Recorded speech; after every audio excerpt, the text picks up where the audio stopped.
Our focus has to be the Central Coast of New South Wales. What a weekend. From Saturday afternoon, and who knows how this thing started, but it was very hot, very windy, and we all know that means a world of trouble when it comes to bushfires. More than a dozen homes have been completely destroyed. A few have made it through, but this is a little inlet which is on the opposite side of the water to Woy Woy, not too far from Gosford, if you know your Central Coast of New South Wales. And here are the locals that have been doing it tough this weekend. Walked down, I could hear it crackling away. I just woke up around about 9 o'clock, had a bit of a sleep in and went up the hill behind our house and saw fire, too close for comfort. When the helicopters and the big ones were coming over, the whole house was shaking. It is frightening. The weather was pretty bad over the past couple of days, as if it was the absolute height of summer, not just the first week of summer. For the officials, they are still dealing with multiple situations across the state, but in particular the Central Coast. Here's the latest they gave us. We all need to know that fires will continue to start, whether that's from lightning or from other activities throughout this summer. Now, the other activities, remember, it can be everything like a cigarette butt. Of course, it can be idiots that are actually deliberately lighting. It can be sparks from power tools. It can be even the heat from underneath a car. So you know that. If you live in these high fire zones, you know that. But if you're visiting any of these places or you're going there for a holiday in the next few weeks or visiting family, all of those things can contribute on top of high winds and power lines and a whole collection of other things. But once a fire starts, there are things that we know make things worse. Now, we know that the high wind makes things worse. We know that a super hot day can make things worse. We also know that the topography of the site can make things worse. But one thing that it is heresy to say, but you all know to be the truth, is have we cleaned up enough of the bush in the areas where fire could destroy lives and ruin homes? Well, there is one person that is willing to say, in and around this community on the Central Coast of New South Wales, that there was fuel to this fire. Fuel that should have been dealt with, but like so much of the country, it has been left untouched for decades. We've got 30 years of leaf litter sitting up there. 30 years. Now, again, when people are trying to work out hazard reduction, perhaps a national park, perhaps a place with more houses in it becomes a more urgent priority.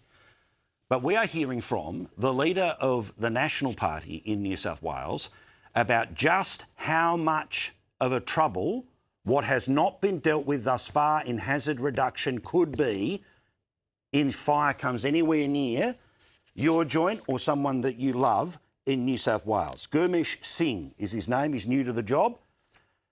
And this bloke has accused the state government of leaving the state at catastrophic risk of bushfire seasons. Nothing to do, of course, with climate change, which will ultimately be referred to as the sole driver of why these things are as intense as they are. Just 11% of hazard reduction burns have actually taken place. Repeat, just 11%, and that's in one state. The Rural Fire Service has only cleared 40,000 of 372,000 hectares that has been deemed dangerous, deemed something that could push a fire on since July the 1st. 372,000 is the target, 40,000, 11%. The Nationals leader and Coffs Harbour MP says that the unpreparedness has left the state with a, quote, unacceptably high amount of flammable vegetarian and severe bushfire around Bulahdelah. That was the one we were dealing with last week that closed. The Pacific Highway is a sign of things to come. Again, the leader of the Nationals. Right across New South Wales, people can see the warning signs. Communities are watching fuel loads rise. And the hazard reduction work simply has not been done.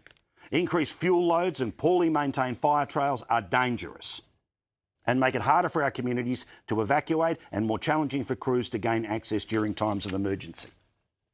This matters.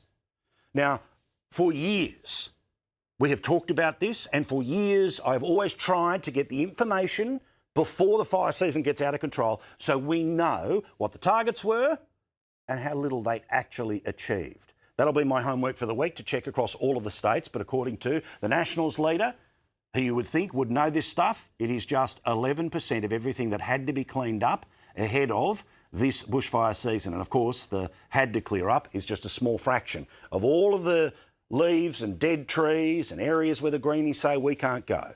But of course, to discuss any of this whatsoever somehow is going to be climate change denialism. You may have noticed, at no point in this conversation have I said anything other than high temperatures and winds, well, they make things worse. How they start can either be accidents or deliberate, or can be things like lightning strikes. But one thing that's guaranteed to make a fire worse once it has started is if it has more stuff to burn, including dry crap that's on the ground and has been there for almost longer than many people who are living near it and see it for the problem that it is. Another poll, and it is yet again the way we end our year, which is Labor with the strongest hand that it has had in a generation. The coalition in the worst place it has been in the history of polling, and Pauline Hanson in charge of a political force that in Australia is now virtually twice as popular as One Nation. Now, before I get to the results of this poll, let me just show you the election results this year. Now, even though there was only just a 3-point difference in the primary vote there between the Labor Party and the Liberal Party, essentially all of the Greens go to Labor, which takes it to, 47%. Most of the Independent takes it over, and most of the Teal goes. So you end up in a scenario where the 32 maybe becomes 38, two-party preferred, 45 for the Libs, 55 for Labor. Have a look at this. This is now the poll tonight. One Nation goes from 6% at the election to 14%. At the final poll, this one done for the Channel 9 newspapers, you can see the Labor Party is exactly where it was. The Liberal Party is very much down. They've gone from 32 to 26. The Greens have gone from 12 to 11. One Nation from 6 to 14. And the rest of it basically a wash in the mix. Much to debate and discuss later in the show, but some of the comments that people give, and like when we talk to Cos Samaris from Redbridge, we talk about the focus groups, what voters are saying to the pollster, apart from just, I'm going to vote for this one, I'm not going to vote for that one. These are just, again, a random sampling of things which have been published this evening as to why people are going where they are, where basically Labor is the same, the Greens basically the same, the Libs way down, One Nation way up. Because of what's happening on the economy and housing crisis. Nothing is actually changing under Labor. In fact, I'd say it's getting worse. We can't do the same thing over and over and expect a different result. Labor are useless. They need a change on immigration policy, and I'm changing to One Nation because I've decided we need to stop the lies. Now, again, none of this is a mystery. None of this is breaking news. Much of this is how you feel, particularly as we've focused on Gen X, a generation which, yes, has been brought up to be cynical, but basically between 45 and 55, these people who may well have been sort of rusted on Howard voters, or at least people who grew up, came to adulthood in John Howard's Australia, not liking what the opposition is putting on serve, and definitely not liking what the government is doing. Much to discuss with Lee Hanson, of course, who is part of both the national and the Tasmanian focus for One Nation, with the hope of her getting into the Senate via Tasmania at the next federal election. All right, let's talk about our mate Annika Wells, the Minister for Freebies, the one who has so many free tickets that she has got tickets on herself. She was on Sunday Agenda this morning with my colleague and friend Andrew Clennell, and of course she's trying to find a way to say that spending $100 grand on the fanciest and finest of tickets to fly her and a couple of staffers at the very tippy top of the plane, virtually sitting in the captain's lap, as you know, $100,000. This was so she could give a speech to the United Nations for 6 minutes about the plan on social media changes, which is coming into effect in Australia this week. Prime Minister, back from a week celebrating his marriage. Congratulations to him and to his wife, Jodie. And here he was saying nothing to see here, because this bloke knows as soon as you start losing ministers to scandal, the government can fall pretty quickly. So he's not going to admit anything's wrong here. These are not the droids you're looking for. Was the importance of having Annika Wells there worth that sort of expense to the taxpayer? Well, Annika Wells was, of course, doing her job as the Communications Minister, who's in charge of this world-leading world-leading legislation. All of the travel was within guidelines. She was working and there were announcements and there were events there, David. See, this is rubbish. All of it's within the guidelines. Well, I'll tell you what was also within the guidelines, the helicopter. That, of course, many people had an opinion on, and the pub test was invoked on when it came to Bronwyn Bishop all those years ago. The reality is that Annika Wells, the reason this bill was so high is because it was all bought at the last minute. Now, there wasn't premium economy. Instead, no, I need 3 of the best seats. Why? Because I've got to have the meeting, talk to the staffers, have a little nap before we make our way towards New York. But, of course, the reason it was so late is because she was dealing with the Optus situation. Remember the one when she was exposed for the failures of the government? What was she saying? Well, I'm a new minister. She got many a defence, this very passive-aggressive and very skilled politician. I'll get to some of what she was serving up today. But for the Prime Minister to argue that this thing, well, it's all fine. What would he have done if there was a coalition minister, $100,000 and a 6-minute speech, which, yes, could have been delivered remotely? Because I'm sorry, I'm in Australia and I'm dealing with a life and death situation involving Optus and Triple O. But of course, no, she had to be there. Why? Because she was, along with Penny Wong, she was, along with Chris Bowen, in the front row as the Prime Minister was delivering the speech to no one at the United Nations. She had to go to the cocktail events. She had to go to the Women in Power events. And of course, she had to speak to other countries about a piece of legislation, which we'll see if it works. Fingers crossed it does, but we don't know. We'll all find out together in the next little while. But we learned today there's another dose of freebie.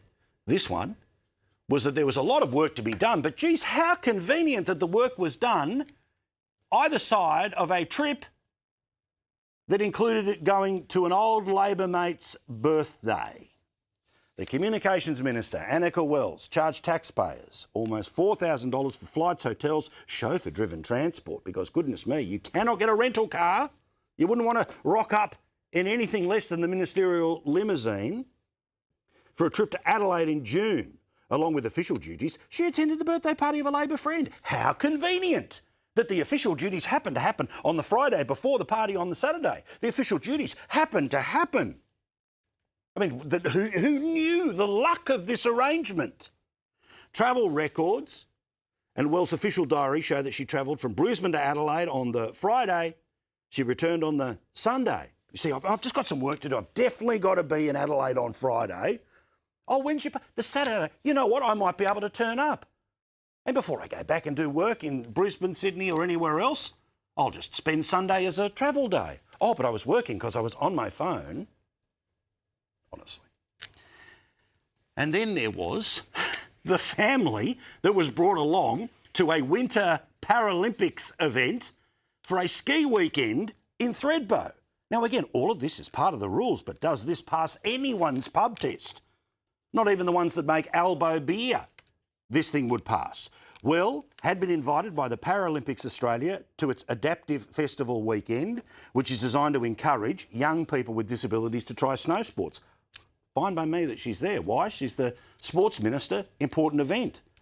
But over the 2 days, she met festival organisers and announced an extra $2 million in funding for the sports. OK, cool. She's clearly there for the official reasons. However, Wells admitted her family had been skiing in Thredbo, even as I did work across the weekend. So we are to believe that she did not hit the slopes but once. She did not park the ministerial derriere into the toboggan. She did not participate in any snow-related activities. Again, what an incredible opportunity. Hey, guys, I've got this really specific thing. I'm going to go to Thredbo. Do you want to come? It's part of my family reunion entitlement that you get to pay for the partner and the kids. Oh, but it's all within guidelines. Nothing to see here. Again, every single travel-wrought story is within the rules, right? Because the rules are so open to abuse like this. But the reason they become the stories that they do is because people see this for what it is, which is people who are already paid hundreds of thousands of dollars who, yes, have every right to charge the taxpayer as they fly for work. But when they use work as the cover to pay for how to get to recreational events, then Australians go, no, not interested. This was part of her defence while Andrew Clennell was doing his best this morning. I absolutely understand that any ordinary Australian would look in those black and white figures and have a gut reaction. I absolutely understand that parliamentarians' travel entitlements should be scrutinised. People can have an opinion about whether it was worth the money, but I'll continue to follow the rules and follow the guidelines as I have in every single instance that you've outlined this morning. At the end of the day, I don't write these rules. Whoa, this is the new one. Don't blame me. Firstly, it was all within the rules. And don't have a go at me that the rules are too generous. I didn't write the rules. Now, again, this is a politician who parts of her electorate, Lily, suburbs of Brisbane, working class. She knows that when this comes out day after day after day, that there is a world of trouble that will come her way. She knows this. But remember, this is a person who has now got very sassy responses when she ends up in a world of pain. Remember when it was Optus? Oh, that's right. Hang on, government, didn't you say in 2023 you would have fixed the problem that's now causing issues in 2025? Oh, well, I'm just a new minister and it doesn't really count. Minister, about the $100,000 so you and staffers could sit in the most comfortable seats on your way to New York for a 6-minute speech you could have delivered from Australia because you were here dealing with the very emergency that you were pleading as your defence that you were a new minister. I've answered that question. And now today, after the birthday trip, the family snow job is done. Oh, I don't write the rules. Now, again, these are, I love my girls, but these are the answers that I would be getting from my daughters when I'm having a crack at them about something they've done at home, doing the wrong thing. Well, I've answered that question. Now, again, this is a person who's got, again, so many tickets on themselves that they think one day they're going to be Prime Minister, and maybe that's the case. But there's more. After becoming the Sports Minister in 2022, the Prime Minister told all of his ministers, don't go anywhere near the Melbourne Cup. Why? Because obviously it would look like a rort. But guess who went? And guess who was there? Not doing the official business, but instead as a guest of the beer company Furphy. There you go. At the time, details of the hospitality tent in which the minister was clearly not doing a job but enjoying the freebie, was she was there by a bunch of other Cup Day desperados. And just conveniently, guess who paid for her to fly from Queensland to Melbourne for the Melbourne Cup? It was us, the taxpayer. Yes, there were other MPs, but it's a pattern of behaviour here with the high-flying minister that we should have a chat about here. Labor ministers Don Farrell, Annika Wells, along with the Nationals leader David Littleproud, Shadow Sports Minister Anne Rushton, went to the Victorian capital on the 1st of November, charging the public for various expenses associated with their attendance. Littleproud and Farrell were guests of Tabcorp. Wells was invited by beer company Furphy. So remember, as the sports minister, she's not there with the Victorian Racing Authority. She's not there with the VRC. She's not there with the bosses of, Racing Australia. She's there because she's invited into the freebie tent with the rest of them, thanks to a beer company.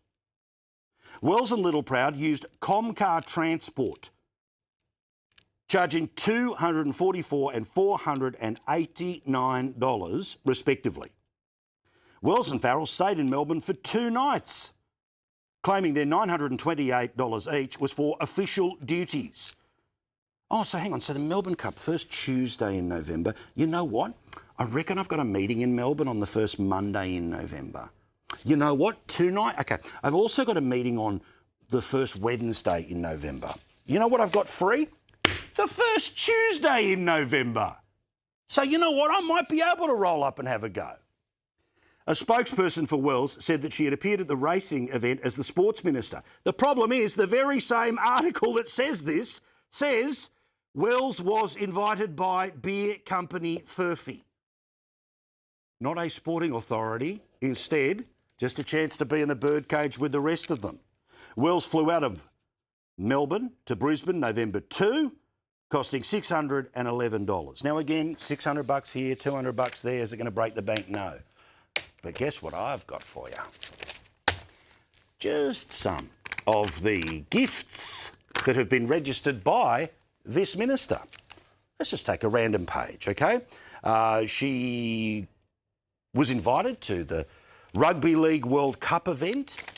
She had 2 tickets to the Lions versus the Western Bulldogs, thanks to Virgin Australia. Tennis Australia. She took 2 free tickets to the men's and women's finals because, again, as the sports minister, you don't go to the first round. You've got to be there for the final. My favourite here is, again, during the Women's World Cup, she definitely had to be at Australia's match versus France. She had to be at the AFL Women's Grand Final. She had to have an access to the corporate suite of the Boxing Day tests, and so on, page and page and page. Hence why I call her the Minister for Freebies. Now, again, she has been given 2 of the best jobs any politician could ever want. Minister for Sports means, essentially, most of the time is keeping up the relationships with all of the sports authorities. At the same time, remember, she was the aged care minister. When she did such a bad job, she was moved out of it, okay? She now is the communications minister, meaning that, of course, she's very close to many and most in the media circles. Why? And becomes chief protector of the Labor Party, their media wing, the ABC. There is much more in this story. I look forward to discussing it, and I look forward to going deeper into the data, because it's a shocker. The Minister for Freebies, who has so many free tickets, she has tickets on herself. And why does all of this annoy people? Because we learnt on Friday that almost 1 million Australians are working more than one job. There are many Australians who, to make ends meet, do not just turn up to one place. According to the Australian Bureau of Statistics, 973,000 people have more than one job. To give you an idea of how this has changed over the years, it was about 700,000 10 years ago. It is now 973,000 people in Australia. Now, the population has not grown by 1/3. But what has grown by such a significant number between those 2 times is how much money it costs to keep ends together. But nothing to see here, nothing at all. Because, of course, the travel of politicians who write the rules look down on you and want you to think that it's raining when that's not the source of the precipitation. That's why people get annoyed, and rightly so. Prime Minister, one of the things that he was able to do as part of his way of buying his way to a second term was to use billions of dollars of taxpayers' money to confuse people that their power bills were artificially being kept low because they themselves were paying power companies directly. This is despite the fact that these 2 blokes who have put billions more dollars into the creation of the renewable sector all over the country keep telling us that the more of what we are building will magically bring down the cost of power. The cheapest, most reliable form of energy for Australians, and that, of course, is renewable energy. Renewables, the cheapest form of energy. Cheapest energy prices going forward. Renewable energy is incredibly cheap. Yet the bills, of course, we know, way up, way up. And I don't care what Sarah Ferguson at the ABC says. I think there's a little correlation between moving from the system that worked to the one that they hope will work with almost $1 trillion worth of investment and the customer having to pay for some of that along the way. And remember, when the federal government decided that every single home from the richest to the poorest in the country will have part of its power bill paid for, that all of this was a great way of fighting inflation. We're introducing new, cleaner and cheaper, more renewable, more reliable energy into the system because that's what gives us the best chance over time of putting downward pressure on prices. And it worked because apparently it cut about 0.5 point off inflation. Guess what happened in February? There was an interest rate cut. Why? Because inflation was going down. But now, post-election, guess what's happening? Inflation is on the rise again in Australia. New data today revealing a spike in inflation. The latest monthly inflation data has just been released and it's a significant shift from quarterly reporting. Yeah, unbelievable. uppity up, up, up. We're right back above the 3% issue. Remember, between 2 and 3 is where they start to cut inflation. Why? Election's over. So, imagine what's going to happen once all of these payments stop. Well, inflation is going to keep going up. But it's 2.5 years out from an election. The Prime Minister knows I don't have to really do anything for the next couple of years because I've been rewarded by the Australian people, regardless of my failure to deliver on a reduction in power prices of the 275 lie before the last election. So, will the power bill payments continue? Well, this is how he's ending the year. And remember, he's at a record high in the polls. Well, what we've said, David, is that this wouldn't be in place forever. This was an interim measure. We'll give consideration to that in the lead up to my EFO and make an announcement before the end of the year once we make that decision. Geez, I wonder what it will be. We'll either decide to keep it going for another 6 months, which gets them through the budget process, or we'll just bring it back in a couple of years if it's needed, because even though interest rates went up under their watch, even though they promised power prices, but they keep going on their watch, and now inflation keeps going back up, yet they remain up and high in the polls. What is the disincentive for them to screw us over yet again? While they cut back on how they help you, and they keep spending money like the drunken sailors they are.